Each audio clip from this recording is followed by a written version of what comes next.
nombre es Ramón Jara, investigador de Tanto Monta.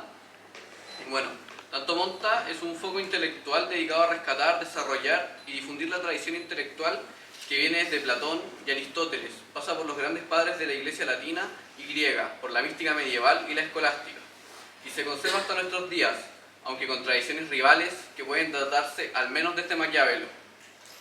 Dentro de esta gran corriente, la otra modernidad de la que hablaba Milán Kundera, que se funda con Don Quijote y Sancho, es aquella que valoramos más especialmente, la que llega a Hispanoamérica, de la mano de los conquistadores y crea una síntesis cultural que constituye nuestro etos barroco. Nos sentimos herederos de Abdón Cifuentes, Joaquín Larraín, Carlos Walker y Andrés Bello, de Gabriela Mistral, Jaime Insaguirre, Alberto Edwards y Osvaldo Lira, de Néstor Mesa, Hernán Godoy, Mario Góngora y Gonzalo Vial. Junto con la edición de libros, contamos con un grupo de jóvenes investigadores, estudiantes de los últimos años o recién egresados de Historia, Sociología, Filosofía y Derecho, con quienes cada semana nos reunimos a comentar y discutir textos. A nombre de Tanto Monta, le damos la bienvenida al lanzamiento del libro Razón y Ofrenda, ensayo en torno a los límites y perspectivas de la sociología en América Latina, publicado por primera vez en el año 1990. El autor que nos acompaña acá es Carlos Cousiño, sociólogo de la Pontificia Universidad Católica de Chile y doctor de la Universidad de Erlangen-Nuremberg. Fue décadas profesor del Instituto de Sociología de la UC y también es autor, en conjunto con el académico señor Eduardo Valenzuela, de Politización y Monetarización en América Latina. Para nosotros, la revisión de esta obra era de vital importancia. En primer lugar, porque creemos que hay una serie de reflexiones que debemos rescatar. Por otro lado, también nos causa satisfacción, ya que es el primer libro de una colección dedicada a la sociología y esperamos que puedan ser muchos más. Por lo tanto, queremos agradecer a Carlos Cousiño por haber accedido a reeditar este libro con nosotros, así como a quienes nos acompañan hoy, especialmente a nuestros expositores. Maureen Nickelman es socióloga de la Pontificia Universidad Católica y doctora en Sociología y máster en Estudios Socioculturales de la Universidad de Edimburgo. Eduardo Valenzuela también es sociólogo de la Universidad Católica y doctor en Sociología de la Escuela de Altos Estudios en Ciencias Sociales de París, Francia. Y Joaquín Castillo, licenciado y magíster en Literatura por la Pontificia Universidad Católica, donde actualmente cursa el doctorado de Literatura. Y desde el año 2010 es responsable de la editorial del Instituto de Estudios de la Sociedad, IES, donde además es editor de la revista Punto y Coma. Bueno, el funcionamiento del panel se desarrollará de la siguiente manera. Cada expositor dispondrá de 15 minutos para su presentación o comentario. El orden de las intervenciones responde al orden alfabético de los apellidos, por lo que iniciamos con Joaquín Castillo, luego con la profesora Maureen, finalmente con el profesor Valenzuela, y al final el autor del libro dedicará unas breves palabras. Joaquín, por favor. Muchas gracias.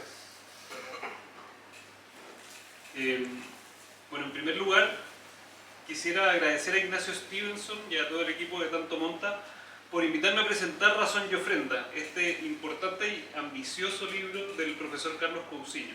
Y aprovecho la ocasión además para felicitarlos por el gran trabajo editorial que han venido realizando en el último tiempo y veo que van a seguir reeditando también, editando y reeditando libros durante los próximos años. Antes de comenzar, quisiera hacer una prevención que ya le adelanté a Ignacio, quien me cursó esta invitación. No soy sociólogo y es poco lo que tengo que decir en ese plano acerca de las tesis de Carlos Cousiño sobre el devenir de la sociedad latinoamericana. Mi formación es en literatura y no es evidente que desde allí se puedan decir cosas demasiado relevantes acerca de un texto que busca construir una hipótesis sobre la modernidad ilustrada en general y que intenta erigir el barroco latinoamericano como una alternativa para comprender nuestro continente desde un plano distinto de los criterios ilustrados que fueron formulados por y para Europa. Sin embargo, el primer término del subtítulo del libro que hoy comentamos, Ensayo en torno a los límites y perspectivas de la sociología en América Latina, me permite colarme con una rendija para comentar este texto publicado originalmente hace poco más de 30 años. Este término, ensayo, no solo nos anuncia un género específico, sino también una disposición hermenéutica particular. El ensayo es, en palabras de Adorno, un tanteo. Es un intento no taxativo, una aproximación diagonal a un tema complejo. Justamente la búsqueda de una respuesta que siempre estará dispuesta a echarle un vistazo a sus presupuestos y a sus conclusiones, a dar un paso atrás para volver a observar con mayor atención lo que tenemos frente a nuestros ojos. Lo que yo pueda decir aquí, por tanto, también está sujeto a esa condición provisoria y tentativa. El ensayo, a su vez, no es un género cualquiera, sino uno que tiende un extraño puente entre el mundo de las imágenes y el de los conceptos, en palabras de Mariano Picón Salas. Esta literatura del pensamiento es un territorio compartido entre disciplinas diversas, y en el Nuevo Mundo ha sido un vehículo privilegiado para preguntarnos por nuestra identidad. Textos señeros de Martí y Rodó, de Vasconcelos y Mistral, de Arciniegas y Salazar Bondi, entre muchos otros, conforman un canon que dialoga y se apoya en la literatura y la historia, en el arte y la sociología. En ese sentido, que Cousiño reconozca una afiliación con esta larga tradición, en especial con la figura de Octavio Paz, permite que su reflexión sobrepase los límites disciplinares de una sociología que suele estar condicionada por los principios de la Ilustración. Razón y ofrenda está dividido en dos partes. En la primera, el autor se detiene en los procesos de racionalización que dieron forma a la sociedad moderna y que han dado pie, de manera paradójica, a ciertas consecuencias irracionales. En la segunda, el texto describe el proceso de conquista del Nuevo Mundo por parte de la corona española, la cual se dio justamente en torno a una síntesis entre culturas distintas, que lograron establecer puntos de encuentro y no, como suele interpretarse, desde lógicas de puro antagonismo, dominación o aniquilación. En toda esta interpretación ocupa un lugar fundamental la idea de lo barroco, concepto desde el cual se logra dar cuenta de la especificidad latinoamericana, que se funda en un proceso distinto al ilustrado, no a destiempo, como si nuestra historia fuera una eterna condena a llegar tarde al banquete de la civilización, como dijera el mexicano Alfonso Reyes. No a destiempo, digo, sino justamente con la posibilidad de tender a otros tiempos, pretéritos, míticos, simbólicos, que no son los del progreso que avanza sin fin, y bajo cuyo criterio América quedaría indefectiblemente atrás. Quisiera detenerme en la tesis del barroco para desde allí profundizar en dos elementos que configuran el carácter singular de América Latina. En primer lugar, el modo en que se desenvuelve la palabra en nuestra cultura, y hacia el final, echarle un vistazo a la institución de la hacienda. En ese recorrido no quisiera poner en cuestión la validez de las distintas tesis presentes en Razón y Ofrenda, un riesgo innecesario en mi condición de literato, sino acercar este ensayo a algunas discusiones actuales para justamente apreciar en qué medida estos tópicos que pongo sobre la mesa siguen siendo un tema relevante a la hora de preguntarse por nuestra cultura y nuestra identidad. Cabe preguntarse entonces por la vigencia de lo barroco como clave interpretativa de lo latinoamericano. Como dice el autor en la introducción del libro, es en esta corriente donde se encuentra expresado el intento de armonizar el desarrollo de estructuras universales con el respeto a la particularidad de las culturas. Esta apertura, suscitada luego de que el Concilio de Trento buscara reformular la actitud de la Iglesia ante el mundo moderno, se distingue radicalmente de la socialización ilustrada, acaecida principalmente alrededor del mercado y de la opinión pública, en donde individuos privados persiguen racionalmente la maximización de sus intereses, en palabras del autor. A diferencia de estos espacios racionalizados y eficientes, y aquí cito al profesor Cousiño, el barroco intenta resolver el problema de la integración recurriendo a la capacidad de síntesis contenida en la sensibilidad y en los espacios representativos. Más que el mercado, lo que predomina en la sociedad barroca es el templo, el teatro y la corte. Todos estos son espacios públicos en los que se representa la unidad social mediante una recreación de valores sobre los que descansa la otorgación cultural de sentido a la vida y actividades del hombre. Fin de la cita. En estos espacios se reafirma la dimensión ritual y ceremonial de la vida social, cuya importancia había sido reducida a la mínima expresión por parte de ciertas corrientes ilustradas. Frente al fasto del rito, la sobriedad de la iconoclasia. Ante la búsqueda ilustrada de una verdad racional por medio de la argumentación, el barroco buscará otro tipo de encuentro. El barroco, dice Cousiño, aspira a penetrar por los ojos, no para promover la convicción racional, sino para mover la representación sensible. Así, propiciará otro tipo de vínculo, donde predominará la imagen visual por sobre el texto escrito. Su nota más definitoria será la atención y el respeto que presta a los particularismos culturales, a diferencia de un progreso que tiende a la igualación de las culturas a partir de una concepción universal de la razón. La crítica que el autor realiza a los intentos modernizadores que aparecen en el horizonte americano, especialmente luego del auge del positivismo, responde a esta dimensión de lo barroco. En vez de atender a las lógicas distintas propias de un mundo no ilustrado, las sociologías de la modernización serán incapaces de leer la realidad latinoamericana más allá de la dicotomía de la civilización y la barbarie, donde el polo de lo negativo representa todo aquello que hay que superar: las supersticiones de la religión, las cadenas de la tradición y las injusticias de esa propiedad premoderna. No habrá que esperar el fracaso de las planificaciones globales de la Guerra Fría, sin embargo, para dar cuenta de ese error de cálculo. Basta ver cómo el mismo Domingo Faustino Sarmiento en el Facundo desdibuja la oposición entre lo civilizado y lo bárbaro al retratar al vaqueano, al rastreador o al cantor como figuras que, respondiendo a una sabiduría popular, poseen una función social relevante dentro de la sociedad argentina. Una última cosa con respecto al barroco.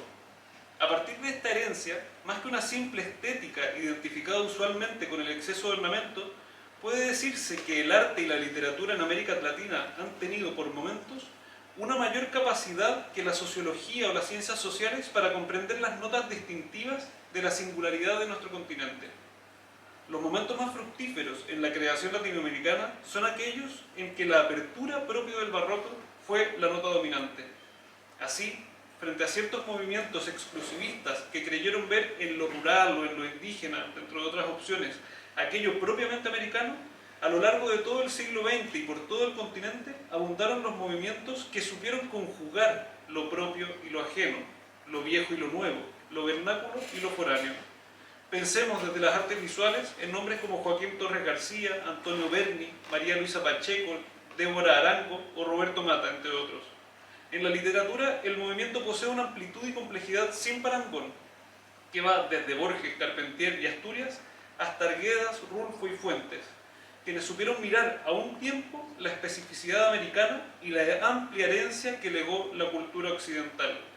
Todos estos artistas y escritores tienen en común una disposición heredada del barroco. Su búsqueda del universal se realiza desde un profundo interés y respeto por lo particular. Quisiera a continuación referirme brevemente a dos dimensiones de razón y ofrenda que me parecen sumamente actuales. La primera de ellas es la pregunta por el lugar de la palabra. Hay guiños aquí y allá que dan cuenta de la importancia que le da el autor al lenguaje, que van desde la frase de Dostoyevsky que sirve de epígrafe a la segunda parte: era posible que nuestro misérrimo país dijese a todo el mundo una palabra nueva, hasta la revelación del verbo encarnado como clave del misterio cristiano.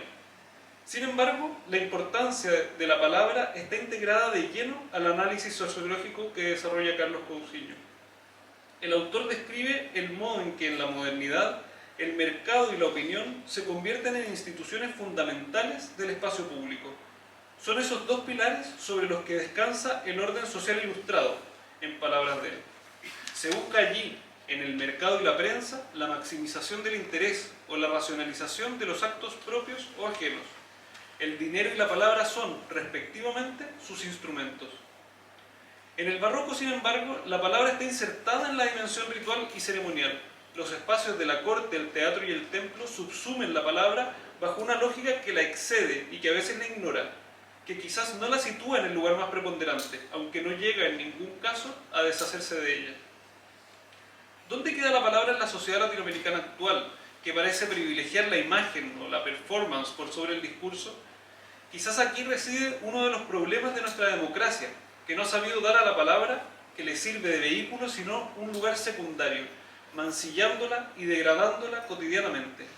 No se ha logrado integrar los distintos planos de esa complejidad barroca. Pensemos, por ejemplo, en el diputado socialista que se ufanó por llenar horas de palabrería vacía para lograr una inútil triquiñuela hace poco más de un año, o la medida que propuso el Partido de la Gente hace algunas semanas, buscando eliminar los discursos que los parlamentarios realizan en la sala antes de cada votación, como si la política pudiera ejercerse sin un mínimo de justificación acerca de sus propios actos. ¿No habrá acaso algo no resuelto en esa confluencia entre formas ilustradas de la cultura moderna, la ley y la institucionalidad, con una cultura donde la puesta en escena parece tener más fuerza? Por último, quiero plantear una reflexión en torno a un tema fundamental del ensayo de Carlos Cousiño, una institución que pareciera ser una especie ya extinta, la hacienda. Tanto por su extensión geográfica y temporal, desde el norte de México hasta el Valle Central chileno, desde la colonia hasta mediados del siglo XX, como por ser un lugar esencial de socialización, la hacienda ocupa un lugar central en la conformación del etos cultural latinoamericano. Aunque desde los criterios ilustrados sea imposible de comprender ese carácter integrador, la hacienda conjuga dentro de sí lo que en la sociedad moderna y ilustrada quedará sujeto simplemente a un abstracto contrato. No hay en la hacienda un grupo de individuos, sino una comunidad de pertenencia vinculada con lazos fuertes y perennes, aunque, cabe recordar, con sus propios problemas. Al igual que con la nación o con la palabra, la literatura permite observar el fenómeno de la hacienda desde la lógica menos antagónica del encuentro. Aún en las representaciones que de ella hacen, por ejemplo, El lugar sin límites, de José Donoso, o En blanco y negro, de Elisa Serrana, en las que se ve la hacienda como un lugar que tiende al atraso, al abandono o al abuso, los grupos humanos que allí habitan posibilitan cierta contención y compañía. Sin embargo, hay una novela cuya lectura de la realidad hacendal me parece especialmente interesante y quisiera detenerme en ella. Se trata de la novela Cuando éramos inmortales, de Arturo Fontaine, publicada en 1998. Hay allí una escena que desde hace varios años suscita mi atención. Esta novela está narrada desde la perspectiva de Emilio, alumno de un colegio católico de la élite santiaguina, quien vive la separación de sus padres como una ruptura radical del tranquilo mundo en que hasta entonces se desenvolvía. En la hacienda familiar de Panguinilagua tiene lugar una escena quizás secundaria en la trama de la novela, pero fundamental para comprender la historia larga de Chile. Las celebraciones de un Viernes Santo reúnen en la capilla del fondo a patrones y peones. El espacio no es uniforme, cito la novela. Una baranda de fierro forjado divide la capilla en dos. De un lado, el altar y sus santos, el gordo capuchino revestido y de sandalias que se tomaba el vino casi puro y la familia patronal. Del otro, separados por la baranda de fierro que servía de apoyo para comulgar, comenzaban los inquilinos y jornaleros de hojotas. Cierre de cita. Al terminar los rezos, el sacerdote descubre el Cristo que ha sido tapado por un paño púrpura. El contexto ritual de la Semana Santa le añade profundidad a la escena. La muerte, unos días después, ya no tendrá la última palabra, pues Cristo la habrá vencido en su resurrección. Luego de un tiempo de luto representado por el cubrimiento de toda imagen religiosa, los católicos celebrarán ese símbolo con especial sentido de contradicción. Aquello que fue instrumento de la muerte es ahora vehículo de salvación. De ahí la solemnidad del capuchino al descubrir al Cristo de su paño morado, tomarlo en sus manos y apoyarlo en el suelo junto a la reja divisoria. El detalle no puede ser pasado por alto. Al dejar la imagen en el costado donde están los inquilinos, los hace parte activa de la ceremonia. Cito nuevamente la novela. Entonces, en medio de un silencio expectante, se incorpora la patrona de su reclinatorio en felpa azul y, pálida y larga como una vela de convento, avanza apretando en su mano el rosario de piedras de amatista y cruza la línea limítrofe trazada por la reja. Se desploma sobre el Cristo indio y con ambas rodillas en el suelo besa 3 veces sus pies. En la novela sigue en un orden jerárquico toda la población de la hacienda besando a este Cristo. A ella, a la abuela del protagonista, siguen sus hijas, yernos y nietos, el servicio doméstico, las mamas, los mozos y empleados, muchos de ellos mencionados personalmente por sus nombres. Vuelvo a citar. Y así hasta el último peón de fondo y sin faltar ninguno. Los besos se amontonan sobre el mismo punto, los pies clavados del Cristo indio, y era imposible no pensar, mientras pasaban y pasaban los jornaleros, en la saliva de la patrona, mezclándose con la de todos ellos en sus bocas, porque ese besar los pies clavados del indio se transmutaba en un besar el rastro del beso de mi abuela. La alianza que dibuja Fontaine no es solo entre Dios y su pueblo. Esa alianza remite también a un orden social tradicional tan cuestionado en la segunda mitad del siglo XX, pero tan presente todavía en los años 60 en el campo chileno. En la ficción, el lector contempla el lugar que ocupa el joven Emilio sin grandes juicios o teorizaciones, sino desde la experiencia infantil del personaje. Ese mundo que para algunos se fundaba en la presión de una jerarquía ilegítima a ojos del ideario moderno y que efectivamente adolecía de grandes defectos, significó para otros la única posibilidad de ser parte de una comunidad, lo que fue destruido luego por una utopía. No es azaroso, por ejemplo, que dos clases radicalmente diferenciadas tengan un punto de encuentro particular. El Cristo indio es más que una simple mediación, es un factor de comunión. Aquí, el crucificado no es puramente el Hijo de Dios ni símbolo de una religión impuesta a sangre y fuego. Es una figura paradójica que representa al indígena y a los pobres de este mundo, al tiempo que promete una habitación en la casa del Padre.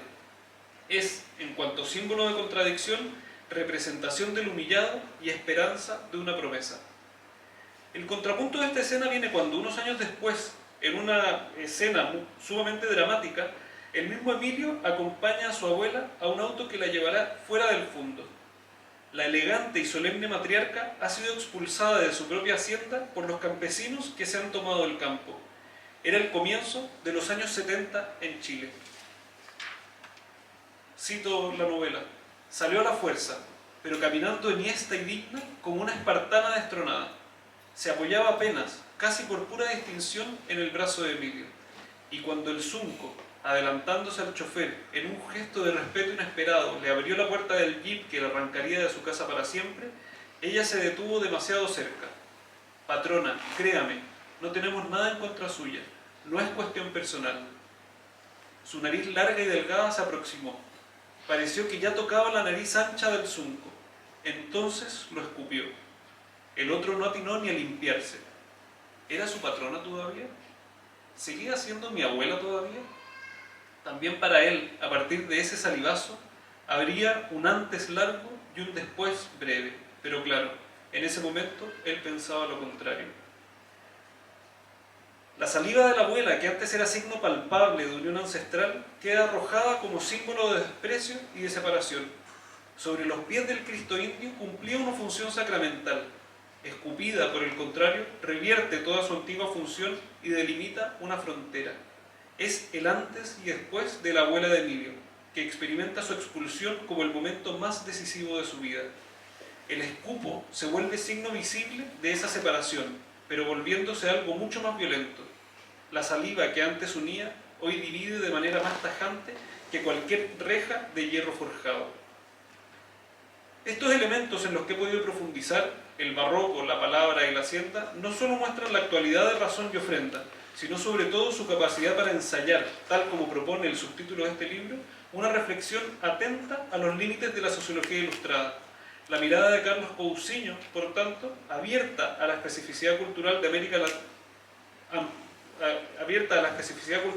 Latina, amplía el espectro de respuestas cuando nos planteamos la pregunta por nuestra identidad. Muchas gracias.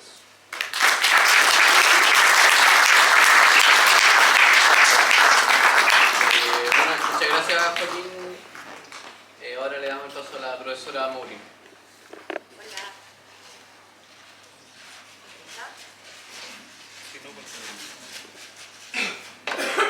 Gracias.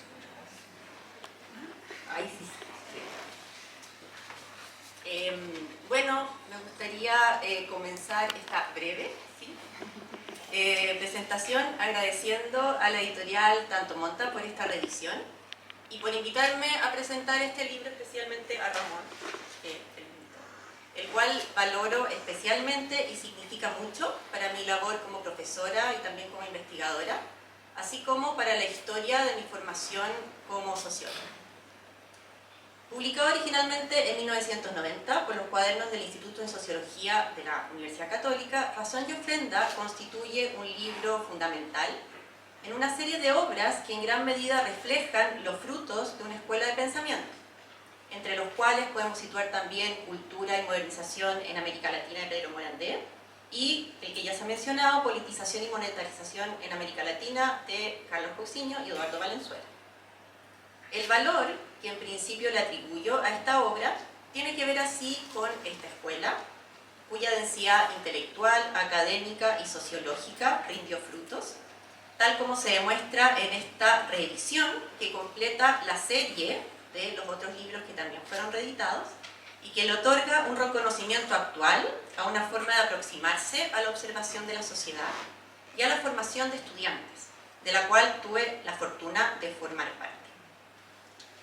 Esta ocasión me permite así no solo reflexionar sobre la actualidad de las propuestas contenidas en esta obra, sino también agradecer y reconocer el valor de mi propia formación, que en continuidad con lo propuesto por el autor sobre la propia sociedad, también se aprecia mejor desde una razonable distancia temporal. No es necesario avanzar mucho en la lectura de este libro para encontrar claves de su actualidad. Basta leer quizás la primera frase de la introducción para intuirla. Dice: toda reflexión lleva impresa como sello de fuego la marca de su época. Ello resulta especialmente cierto en períodos como el actual, en que las aceleradas transformaciones a las que asiste el mundo parecen inaugurar una era nueva, que declara obsoletos los criterios con los que hasta ahora se intentaba dar cuenta de él. Escritas hace más de 30 años, estas palabras parecen perfectamente aplicables a nuestra época, cuando la sensación de punto de inflexión, de transformaciones súbitas, nos desvían de una mirada de largo plazo, que reconozca que la comprensión de nuestra propia realidad social exige, en primer lugar, comprender el pasado, y que las reflexiones duraderas suponen resistirse muchas veces a la seducción de la aparente novedad y a la siempre infructuosa pretensión de predecir el futuro. Ya hacia el final del libro, Cousiño vuelve a sugerir esta importancia de la mirada distante. La luz del crepúsculo, dice, perfila los objetos con claridad, la del amanecer los presenta velados. El valor de la reflexión histórica sobre los orígenes del mundo moderno es en gran medida lo que sustenta mi labor como profesora en los primeros años de formación universitaria de sociólogos. Se trata de un tipo de aproximación que en cierta medida va contra la corriente de la universidad contemporánea, pero que sin embargo incorpora un criterio de realismo y de humildad a jóvenes que comienzan su experiencia universitaria con el entusiasmo de una época que parece llena de primeras veces y de novedades. Mientras preparaba esta presentación me encontré con una columna de Nicolás Taleb, donde propone que quien quiere escribir para ser leído en el futuro, quizás podríamos agregar ser leído a secas, debe asegurarse de escribir para el público del pasado.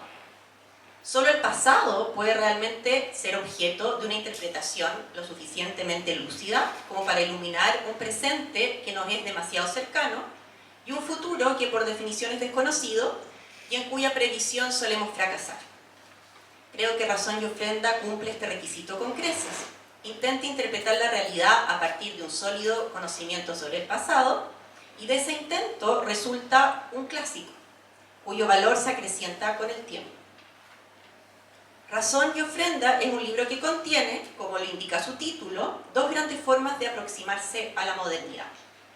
Ambas implican una reflexión históricamente situada y de extraordinaria erudición, la cual contrasta fuertemente con la producción de la investigación sociológica actual, donde se desvalora progresivamente una mirada amplia que supere los límites de la especialización. Sin embargo, este libro nos muestra cómo, lejos de conducir a una carencia de profundidad temática, esta perspectiva amplia permite más bien situar el conocimiento fuera de las muchas veces obvias conclusiones de los análisis especializados. Se trata de una reflexión que me permito llamar generalista, ya que se atreve a plantear grandes problemas de extraordinario alcance y de ahí ofrecer un marco de análisis capaz de iluminar una serie de fenómenos que cada vez más la disciplina sociológica tiende a tratar por separado. Creo que esta perspectiva generalista, sin embargo, ofrece algo a lo que la reflexión académica especializada aspira con cierta confusión: una genuina interdisciplina, que no solo implique el trabajo conjunto de una serie de especialistas, sino que a su vez una mirada que no abandone el valor de lo general. Un libro como este entrega claves hermenéuticas, como ha mostrado la reflexión de Joaquín, y en ese sentido es inspirador e interpelador, también para un público amplio. Creo que esta posibilidad de que la realidad haga sentido es lo que explica que mis estudiantes lean con entusiasmo este libro, que espero que los anime a analizar la sociedad sin los límites autoimpuestos por la mirada especializada sin contrapeso. El gran problema que atraviesa estas dos aproximaciones a la modernidad, una fundada en la razón y la otra en la ofrenda, es quizás el núcleo permanente y muchas veces olvidado de la pregunta sociológica, aquel sobre las consecuencias irracionales de la racionalización o de la tensión entre las estructuras sociales y la cultura, entendida como el ámbito del sentido y de la pertenencia.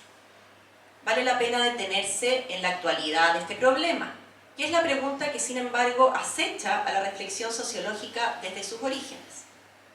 La reivindicación de la reflexión cultural que Cousiño, Morandé y Valenzuela han alimentado significativamente aparece hoy como un elemento relativamente ausente de la tarea sociológica, que en general prefiere limitar su alcance a lo comprobable desde un criterio científico estándar, o bien entiende la cultura en la dicotomía opresión-resistencia, muchas veces en oposición al realismo histórico.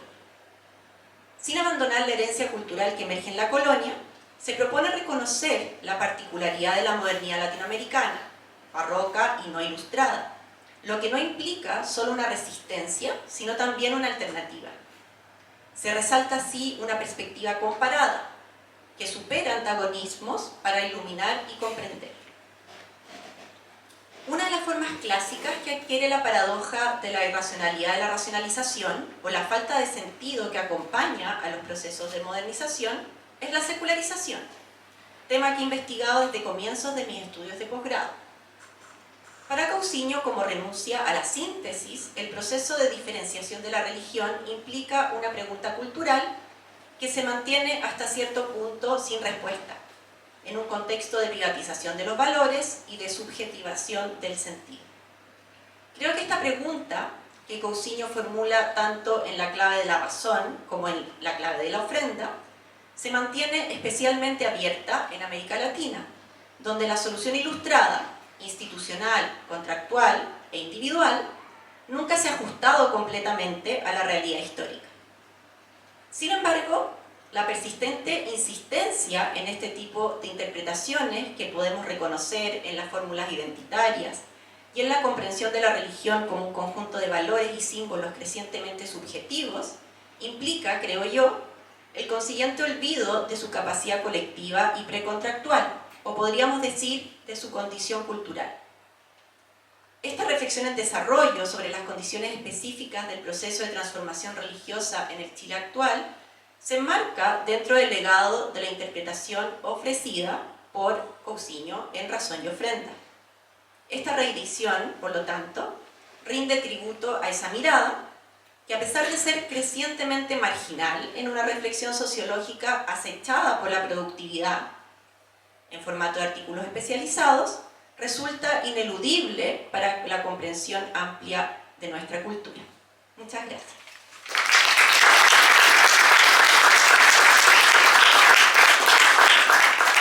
Bueno, muchas gracias, profesora, por sus palabras. Ahora le damos el paso al profesor Eduardo Valenzuela. Muchas gracias. No sé si esto funciona.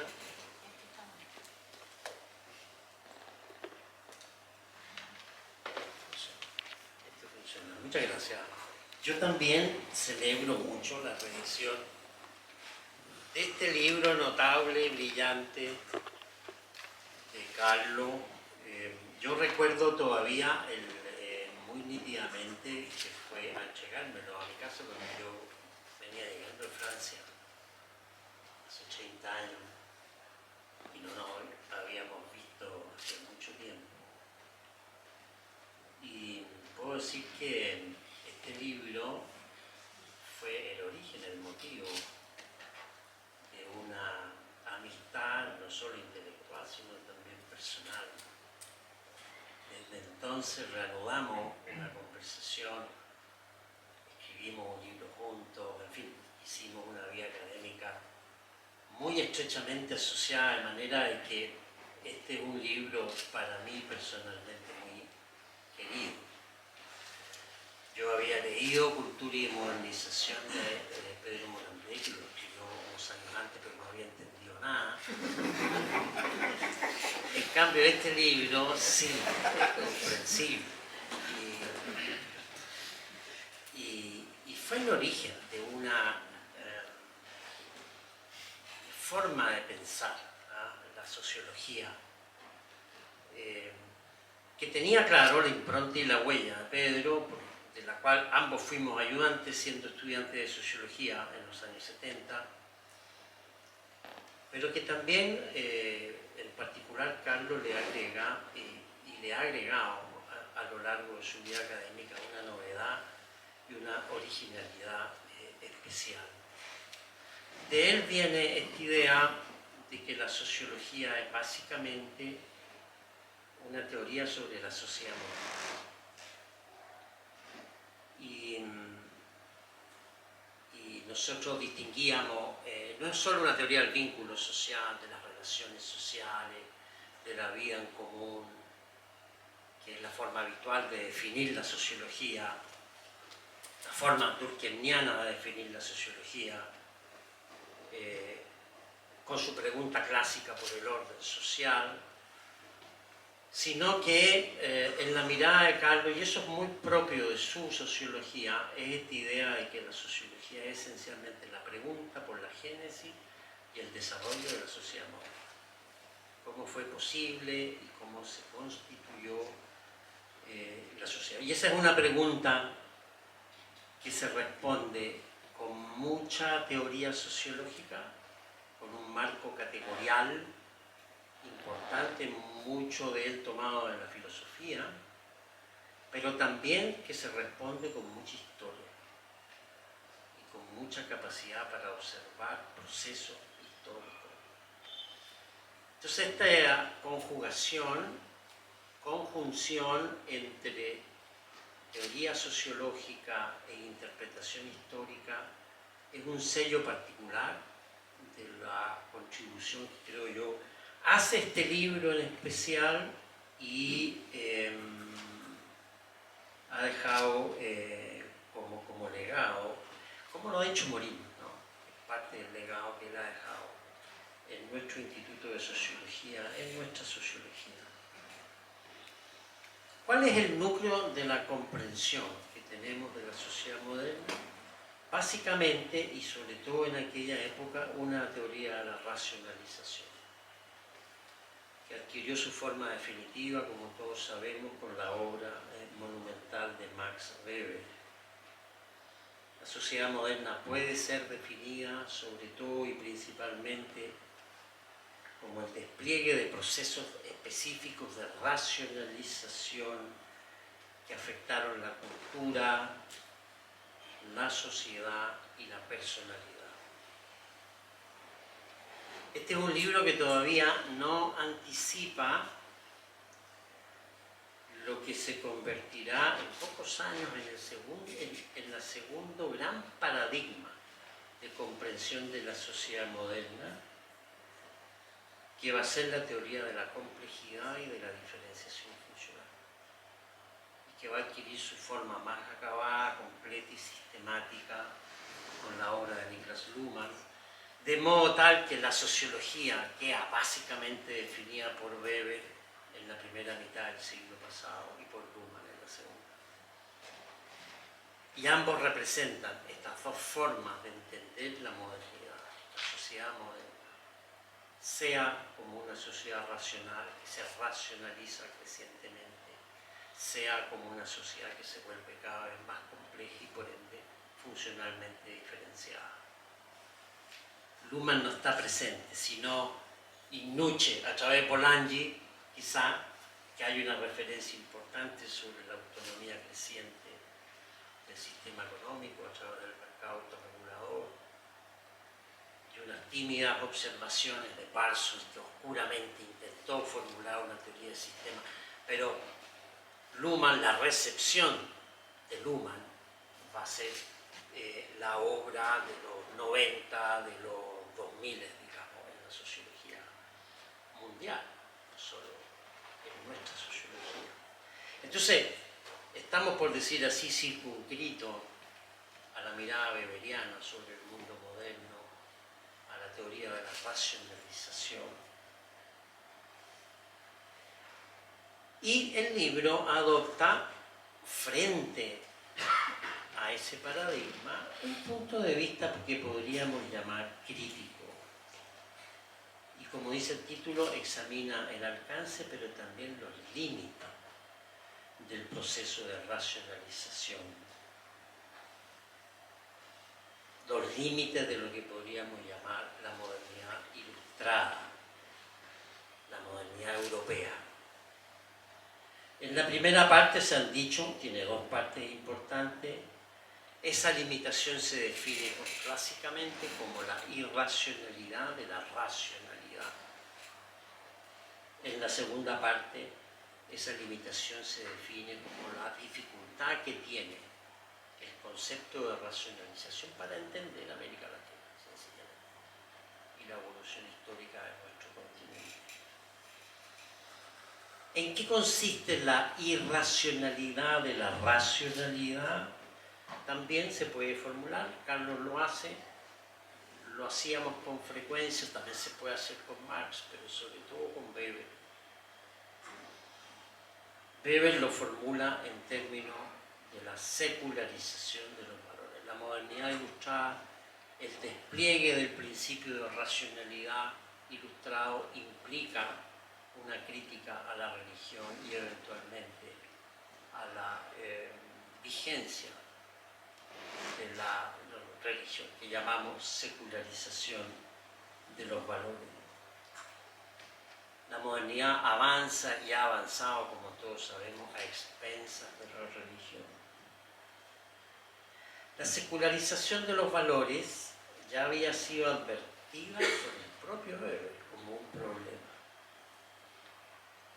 La razón se despliega como razón instrumental, es decir, racionaliza básicamente los medios antes que los fines, o también se puede decir racionalización puramente formal, que deja las cuestiones sustantivas en manos de cada cual. La sociedad moderna, se ha dicho muchas veces, pierde su capacidad de orientarse por valores absolutos y compartidos, y deja el espacio social enteramente abierto para lo que Weber llamaba la burocratización del mundo. Y entonces Weber imaginaba a la sociedad como una gran organización burocrática que era extremadamente eficiente en la administración de los medios e ignorante en la dirección de sentido que asume. En eso consistiría la irracionalidad de la racionalidad. Claro, no hay que exagerar los estragos que causa la secularización de los valores. Se puede hacer, se hace comúnmente, yo no iría tan lejos, pero hay que reconocer que incluso el propio Habermas dice que hay algo en la religión, en particular su potencial de solidaridad, de lo que adolece la ética formal de la modernidad, por ejemplo. Hay todavía algo en la religión que le hace bien al mundo moderno. Y por ende, hoy hablamos de teorías postseculares, precisamente para referirnos a teorías que en cierto modo revalorizan el papel de la religión en el mundo racionalizado de la modernidad. No es necesario, creo yo, ir muy lejos en todo esto, pero ese era como una manera clásica de formular los límites del proyecto ilustrado y de la modernidad tal cual la conocíamos especialmente en el medio europeo. ¿Queda abierta esta pregunta? La formula el libro por una modernidad que no implique secularización de los valores. ¿Cómo se puede ser moderno sin necesariamente afectar, erosionar, debilitar seriamente a la religión. Y esto es lo que en este libro se llama modernidad barroca, una posibilidad de construir modernidad al margen de la secularización de los valores. Existe una vía de modernización que no implique desplazar la primacía cultural de la religión. En ese entonces, hace 30 años, la secularización apenas se anunciaba en nuestro país, sobre todo en nuestro continente, que seguía siendo poderosa y compactamente católico. Hay que recordarlo, pero 30 años después, hoy las cosas son distintas, ¿eh? Tenemos en curso un proceso de secularización de masa que ha rebasado ampliamente los límites de la élite. Es cierto que tenemos mucha piedad popular, pero con poca capacidad de hacer síntesis cultural. Es distinto. Es decir, conectar significativamente élite y pueblo. Eso es síntesis cultural. Si es solo piedad popular, devoción de los pobres, no nos sirve como proyecto de modernización, de modernidad. Esa síntesis, esa capacidad de vincular élite y pueblo en un ethos común, era lo que persiguió tanto Métol Ferrer, a quien tanto admiraba Pedro Morandé, precisamente por esto. También en esta época, hay que decir, conocíamos poco a Estados Unidos y el curso tan particular que asumió la modernidad norteamericana, la modernidad liberal en el sentido paradigmático del término, con esta famosa paradoja de que Estados Unidos, que en Estados Unidos la conciencia religiosa no se vio seriamente afectada.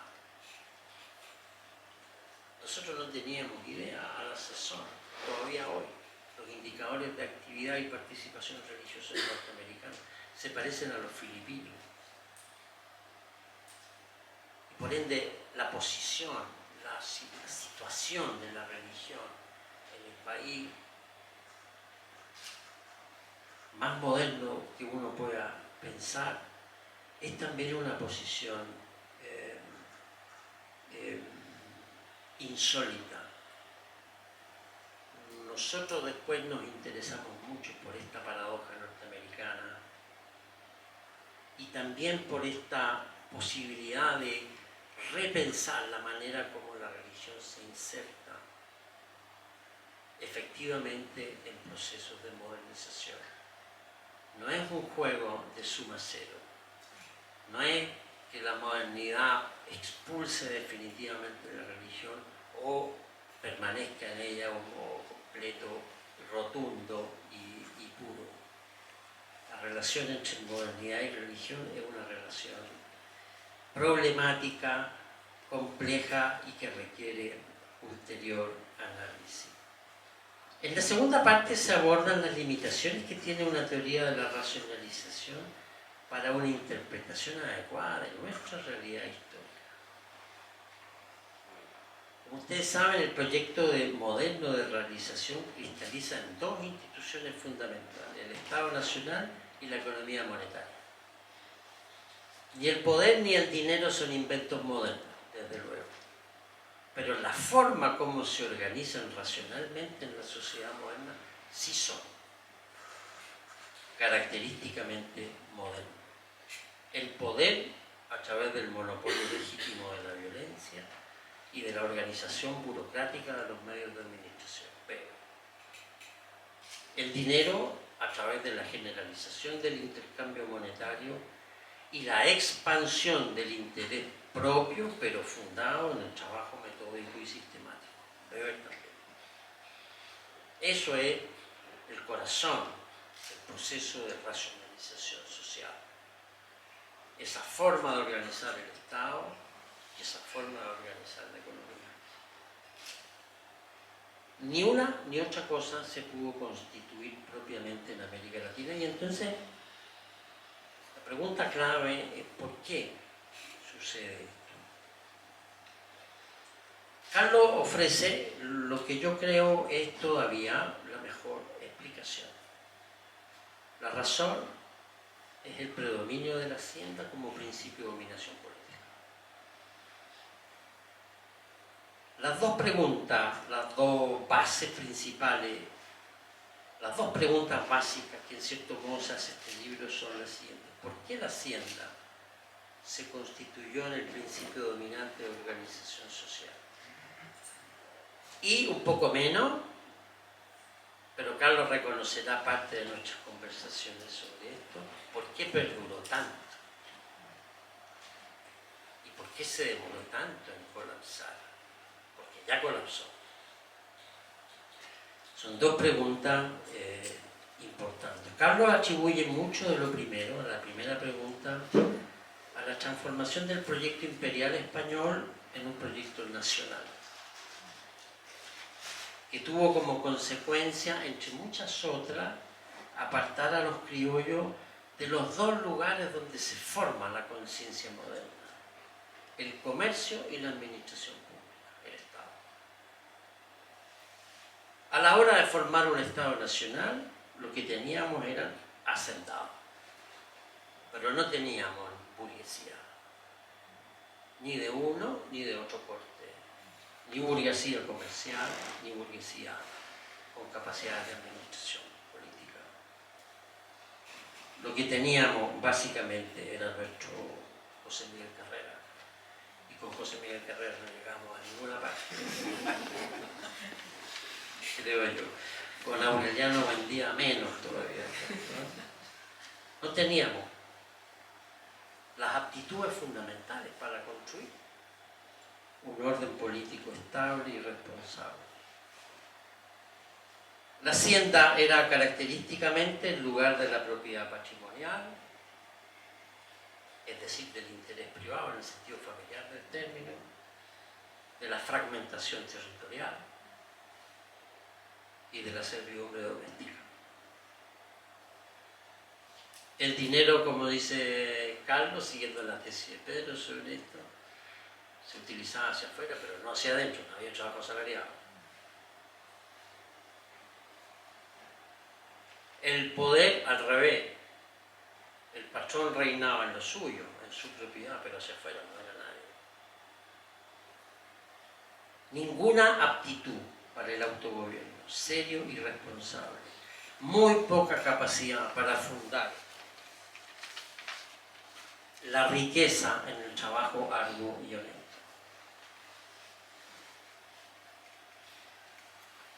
La hacienda, por ende, se constituyó y, sin embargo, a pesar de estas limitaciones, en el principio de dominación fundamental, principal. La gente vivía en el campo y en el campo se organizaba a través de la autoridad patronal. ¿Por qué duró tanto la hacienda? Ya se ha dicho, hasta entrado el siglo XX, más de 2 siglos, como forma predominante de organización de la vida social. En el libro se insinúan las razones, nosotros después las formulamos un poco escandalosamente y decíamos, porque en América Latina no hubo ni hambre ni guerra. Nuestros alumnos se iban de la clase cuando nosotros decíamos eso, que aquí no hubo nunca ni hambre ni guerra. No hubo hambre no porque los patrones fueran caritativos y socialmente responsables, sino porque América Latina fue un continente despoblado, muy poca población en medio de un territorio fértil, relativamente seguro, y hacíamos nosotros la contraposición con Europa, un país denso, un continente densamente poblado, y por ende con crisis de subsistencia periódica y crónica. La cuestión social, es decir, la cuestión que aparece cuando la pobreza se convierte en un problema público, que ya no puede ser resuelto al interior de la propiedad, y que requiere por ende la intervención del Estado, aparece muy tarde entre nosotros y se despliega muy lentamente. Tampoco hubo guerra nacional. La otra gran palanca en la construcción del Estado. Una tesis que elaboró Charles Tilly y que entre nosotros desarrolló especialmente nuestro amigo Miguel Ángel Centeno, a quien invitamos alguna vez, cuyo libro Sangre y no sé qué, Sangre y Deuda, leímos con verdadera pasión. La guerra nacional permite presionar tributariamente a la población, cobrar impuestos, permite movilizar, organizar a la gente detrás de un objetivo nacional, permite sobre todo transferir lealtades, la lealtad que se tenía al patrón hacia la lealtad que se tiene hacia el Estado. Como decían los franceses, usted le entrega un arma y un uniforme a un campesino, a un siervo, y lo convierte en ciudadano. Y si tiene la suerte de volver vivo a su tierra, ya deja de obedecer a su Señor. Y pasa a transferir, ha transferido sus lealtades al Estado Nacional. Ese proceso lo hace la guerra, o lo hizo históricamente la guerra. Sin hambre y sin guerra no tuvimos el presupuesto hobbesiano del Estado moderno. Y como sabemos, es la brutalidad de una vida breve, violenta y cruel.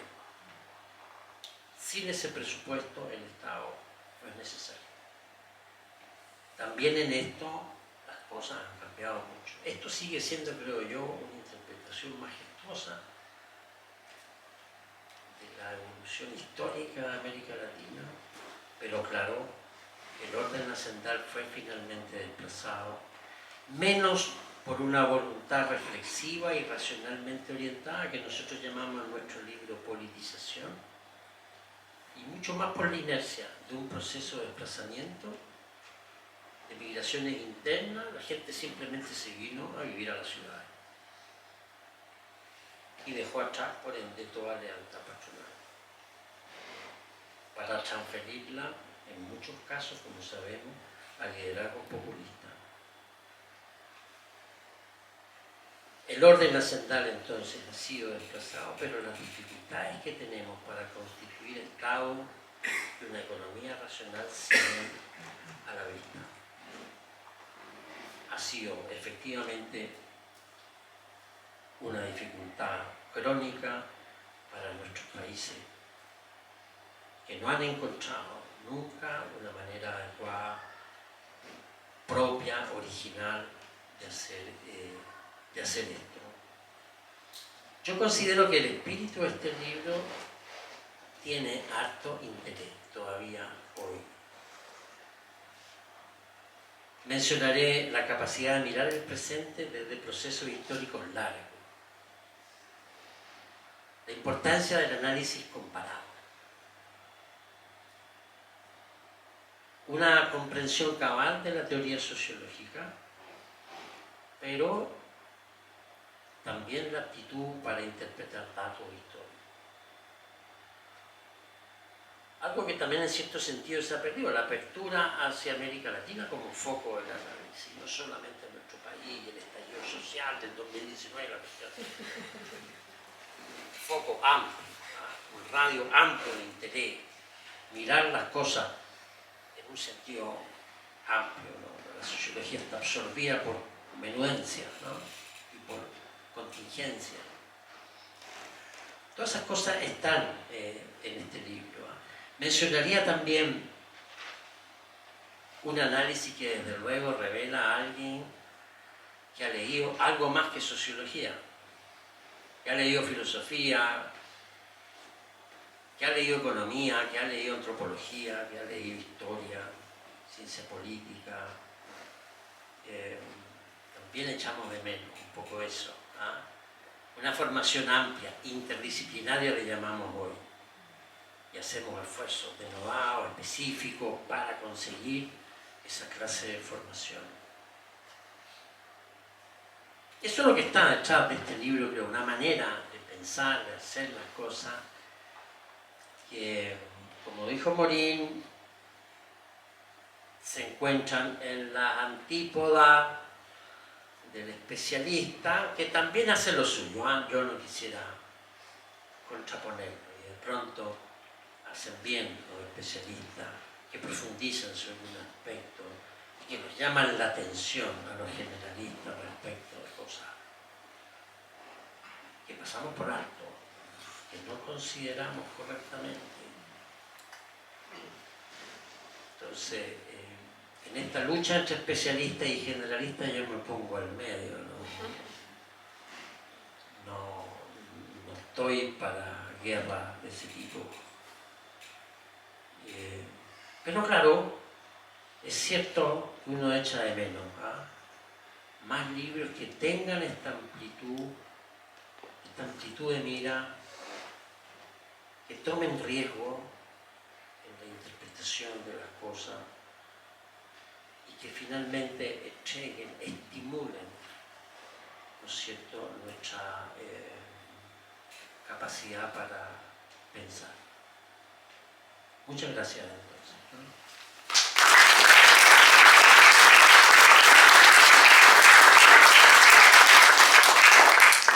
Bueno, muchas gracias profesor por sus palabras. Ahora le damos la palabra al autor del libro, don Carlos Cousiño.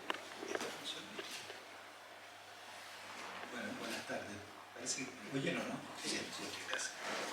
Bueno, primero que nada debo agradecerle a los presentadores por los condescendientes comentarios que han hecho. Yo abandoné la academia hace 8 años y estoy seguro que no me hubiese podido defender de una crítica un poco más rigurosa. Así que muchas gracias por eso y no ponerme en serios aprietos. El libro yo lo escribí el año 89, se publicó el 90. Yo no era profesor del Instituto de Sociología en ese entonces. Yo era profesor de la Escuela de Periodismo de la Universidad Católica, que fue la escuela que me acogió cuando volví de Alemania una vez terminado el doctorado. Y efectivamente hemos fundado por la Universidad Católica, Pedro Moraté, Eduardo y yo, que en cierta medida hemos trabajado mucho juntos, pero hemos coincidido muy poco. Yo estaba en periodismo, Pedro estaba en sociología, Eduardo estaba en Francia. Después, cuando llegamos con Eduardo a sociología, Pedro ya se había ido a la prorrectoría de la universidad. Y creo que, si no me equivoco, no hemos coincidido los tres juntos en la institución. En fin, la ocasión de Razón y Ofrenda fue una discusión, conversación, polémica que se daba en ese entonces a raíz de los 500 años del descubrimiento de la física. Y la discusión estaba, como tienden a pasar en la academia, muy polarizada entre los partidarios de una leyenda negra de opresión, dominación, y otros partidarios de una leyenda rosa donde todo había sido civilización, fe, etc. Y Razón y Ofrenda quiso tomar una pista de interpretación de este acontecimiento, más bien en la línea del encuentro entre dos mundos, de la síntesis entre dos culturas.